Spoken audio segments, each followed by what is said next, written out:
اهلا بيكم. في سؤال بيسأله ناس كتير لنفسهم لما يكونوا هيشتروا شقة جديدة، وهو اشتري شقة كبيرة في منطقة يعني مش راقية، ولا اشتري شقة صغيرة بس في منطقة راقية؟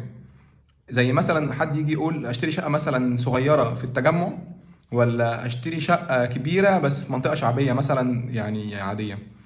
فالسؤال ده بيبقى سؤال محير الحقيقة، وعلشان كده انا يعني قلت نبلور الاجابة بتاعته او نبلور سهولة القرار بتاعته في كذا نقطة. اول حاجة هو الموقع.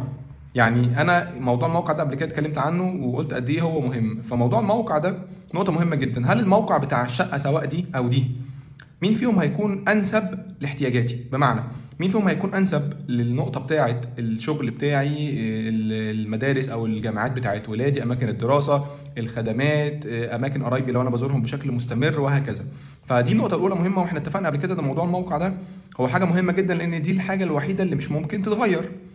طيب النقطة التانية ندخل فيها نقطة المساحة برضو. المساحة يعني مثلا بيجي عميل يقول لي والله أنا ممكن أشتري شقة مثلا غرفتين في التجمع، ولا شقة مثلا 3 غرف في منطقة شعبية، أو أشتري شقة مثلا غرفة واحدة في التجمع إنما شقة تانية مثلا هتكون 3 غرف في منطقة شعبية، الاتنين بنفس السعر، لأن طبعا المنطقة لما بتكون أرقى بيكون غالبا السعر فيها أعلى.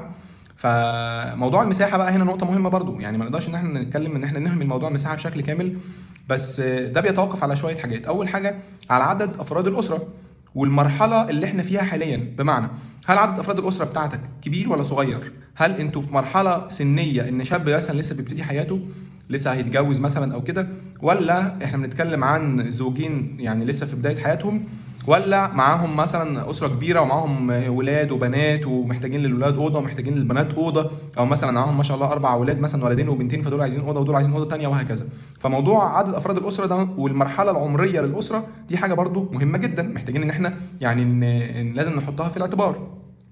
النقطة الثالثة برضو هي نقطة الاستمرارية. يعني أنا أصلا دلوقتي في مرحلة أنا بشتري الشقة دي والله على أساس إن هي مرحلة دائمة، ولا حاجة مؤقتة اللي هو مثلا سنتين ثلاثة وبعد كده هرجع إن أنا أشتري مكان تاني أو أغير المكان. فبرضو المرحلة الوقتية، لأنه يعني أحيانا بيبقى فيه يعني ناس بتشتري بأهداف مرحلية، إن أنا مثلا هشتري مثلا هنا علشان مرحلة معينة مثلا مرحلة الجامعة، أو هشتري هنا عشان أنا في الشغل بتاعي دلوقتي جنب المكان ده أنا بعد كده هتنقل وهكذا. فبرضو المرحلة أنا بشتري في يعني بشكل دائم ولا بشكل مؤقت؟ لو بشكل مؤقت يبقى انا ممكن استغنى شويه عن موضوع سواء المساحه او استغنى شويه عن موضوع الموقع، يعني كده او كده على حسب، بس طبعا غالبا بتبقى الاستغناء اكتر عن موضوع المساحه. النقطه برضو المهمه هي نقطه الغرض من الشراء. انا اصلا بشتري ليه؟ يعني هل انا بشتري علشان اسكن فعلا اصلا، ولا لا ده انا بشتري مجرد ان هو عشان الاستثمار او علشان اجوز حد من ولادي بعد كده؟ دي برضو نقطه مهمه. الغرض من الشراء ده عنصر مهم لازم ان انا افكر فيه وانا جاي بشتري الشقه دي، وانا بقرر اذا كنت اشتري يعني اركز اكتر على الموقع ولا اركز اكتر على المساحه.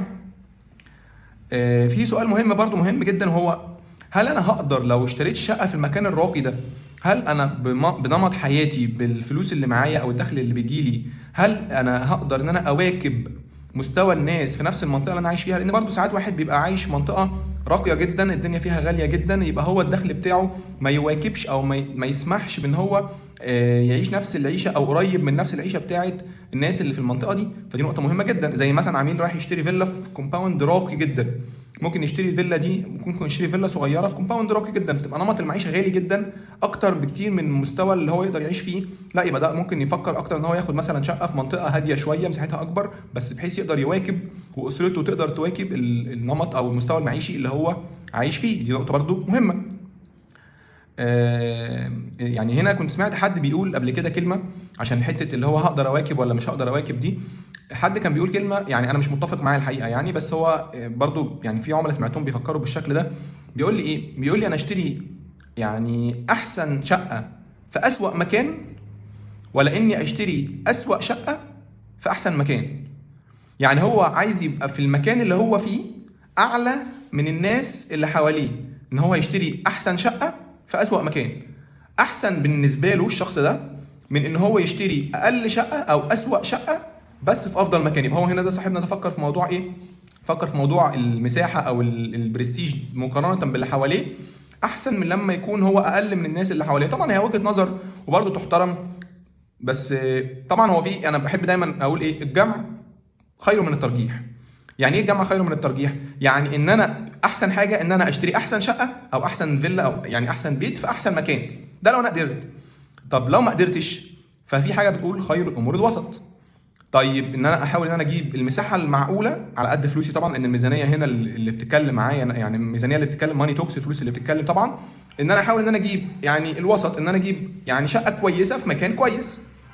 طيب يعني لو ما قدرتش ان انا اوسطن الامور ولقيت نفسي ان انا يعني مضطر اختار، فانا هنا لازم اقعد مع نفسي واقرر قرار مهم. انا هيهمني اكتر هو جوده الحياه، لان عاده الاماكن الراقيه بيكون فيها جوده حياه اعلى. فانا يهمني اكتر جوده الحياه والبرستيج في المكان اللي انا فيه، ان انا ابقى ساكن في منطقه راقيه، ولا انا بفكر اكتر بشكل عملي ان انا عايز المساحه الكبيره، مش مهم المنطقه اسمها ايه او المنطقه عامله ازاي.